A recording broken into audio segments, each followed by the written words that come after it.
যেই ব্যক্তি রাতের বেলা এই দোয়াটি 3 বার পরে ঘুমিয়ে যাবে, আল্লাহর নবী বিশ্বনবী সাল্লাল্লাহু আলাইহি ওয়াসাল্লাম বলেন, সকাল বেলা যখন আল্লাহ তাআলার বান্দা ফজরের নামাজের মাঝে যখন উঠবে, আল্লাহ নবী বলেন রাতের বেলা এশারের নামাজ পড়ার পরে, খাবার খাওয়ার পরে আল্লাহর বান্দা যদি এই দোয়াটা 3 বার পড়তে পারে, তাহলে আল্লাহ পাক রব্বুল আলামিন সকাল বেলা ঘুম থেকে ওঠার আগে আগে আমার আল্লাহ তাকে নিষ্পাপ মাসুম বাচ্চার মতো আমার আল্লাহ পবিত্র বানায়া দেই।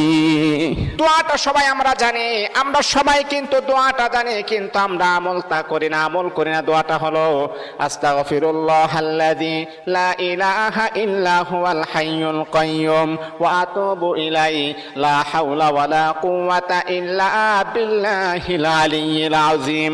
3 বার যদি আপনি পড়তে পারি, ইনশাআল্লাহ আল্লাহ পাক রব্বুল আলামিন আমার আপনার জীবনের সমস্ত গুনাহগুলোকে আমার আল্লাহ ক্ষমা করে দিবেন।